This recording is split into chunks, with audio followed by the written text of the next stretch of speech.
सुपुरुति में। आज का रील के बहुत ट्रेंड चला था। आप कब पेन्ही साड़ी कब लो रहो, आप कब न बढ़ा तब खोलो रहो। थोड़ा सा मंच पे 2-4-10 ठो कुर्सी आ जाए। कुर्सी वाले भाई साहब, टेंट वाले भैया, थोड़ा सा मंच पे कुर्सी मंगा दीजिए भैया। अगर केहू के मेरी गमछी बा तो तनी गमछी हमरा के दे दीजिए। हाँ दीजिए, थोड़ा गमछी दीजिए तो। कि कब पेन्ही साड़ी कब लो रहो, आप कब न बढ़ा तब खोलो रहो। क्या कहती है क्या अपना ऑडियंस लोग से, अपना फॉलोवर जो वीडियो के देखा था, ढेर दिन से सपोर्ट नहीं थे मिला, ढेर दिन से सपोर्ट नहीं थे मिला। सोची मत, बोल दी क्या करे पागल छोड़ी।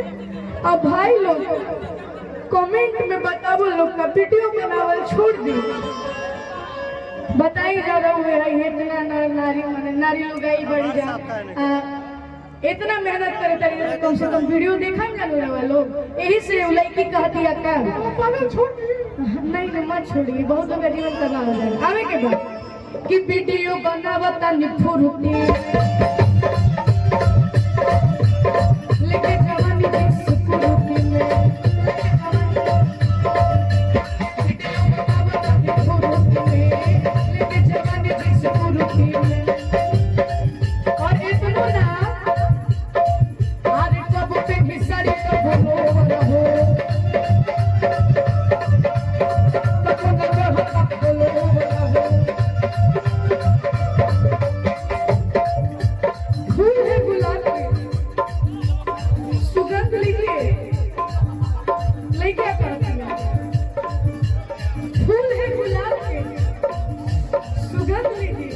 गरीब का बेटा हो, पसंद कीजिए। बहू है गरीब, सपोर्ट कर दीजिए। पत्नी है गरीब, सपोर्ट कर दीजिए। बेटी है गरीब, सपोर्ट कर दीजिए। ले क्या कहा दिया क्या? अरे हमारा से अगर निकल गई सिलरा, हमारा से अगर निकल गई सिलरा। बताओ, 1 साल से रील बनावत है, हम 3 साल से मेहनत करत हैं। बताओ हमारे 1000 फॉलोअर है, 1 लाख हो गए कि हमारा से अगवा निकल गई तो हेलो गाइस जब बने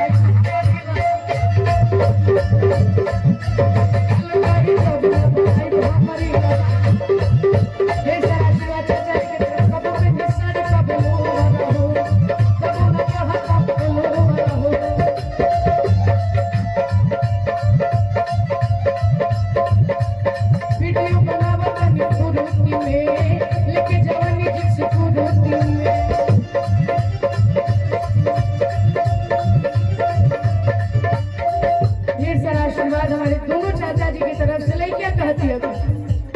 फूल है गुलाब, सुगंध लीजिए। फूल है गुलाब की सुगंध लीजिए। अब बहू है गरीब, सपोर्ट कर दीजिए। पत्नी है गरीब, सपोर्ट कर दीजिए। अरे हमारा से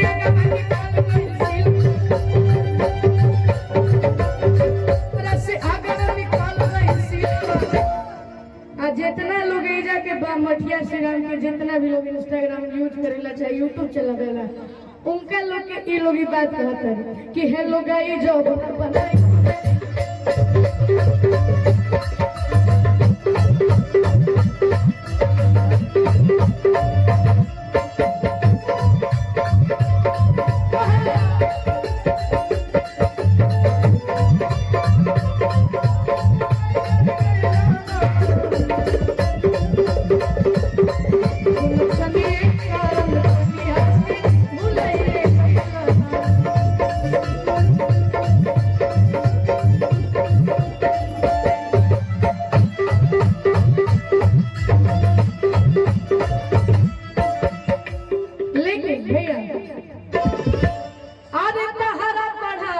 नइखे कोनो जोड़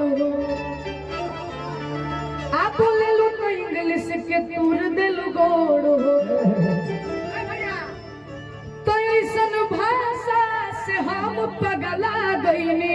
आर्यन बाबू वाला तनी वोकल बढ़ा दीजिए भैया, वोकल बढ़ा दीजिए भैया, साउंड वाले भैया, वोकल बढ़ाइए कि आर्यन बाबू। पगला गईनी।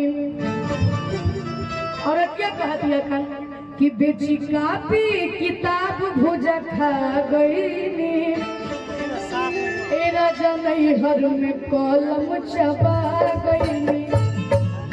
देखिए आज के डेट में अगर शादी हो जा रहा है तो चुपचाप कबूल कर लीजिए भैया, नहीं तो ज्यादा अगर कोई पढ़ा लिखा आ गया तो आप अगले दिन आपका सेलिब्रेशन ड्रम में भी हो सकता है। भाई दबे बहुत सारी चीजें हैं तो ज्यादा हम इस पर डिस्कस नहीं करेंगे। फिर काम कैसे करो? तो जितना लोग कुमार बड़े खुशी से राजा कोनो दिक्कत नहीं थी। हाँ नया नया जिनका ब्याह भैया वहाँ लोग के तनी दिक्कत वजह से हमारे गोपाल भैया है आवे के बाद भैया कोट दीजिए हमारे अपना बुढ़ वाले अंकल हम सबके बीच प्रणाम है। आवे के बाद क्या कहती है लड़कियों कि तहरा पढ़ाई के मैं कम दो बोल लो तो इंग्लिश के थोड़े दिल दो तहरा पढ़ाई के मैं कम दो बोल लो तो इंग्लिश के थोड़े दिल दो ऐसे भाषा से हम पगला गईनी लड़कियां कहती है तब बेची कापी किताब भुजा खा गईनी। बेची कापी किताब भुजा खा गईनी। राजा नैहर ए राजा नैहर ए राजा नैहर में कलम चबा गईनी। नैहर में कलम चबा गईनी।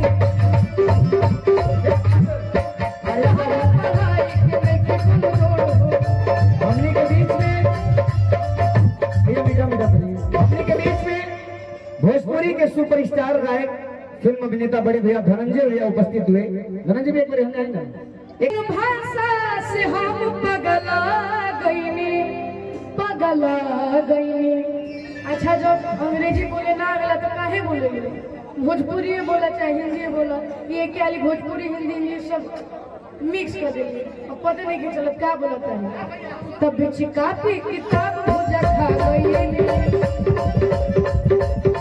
बेची कापी किताब भुजा खा गईनी। राजा नैहर ए राजा नैहर में कलम चबा गईनी। राजा नैहर में कलम चबा गईनी।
कि बढ़ गई पीड़ा पिया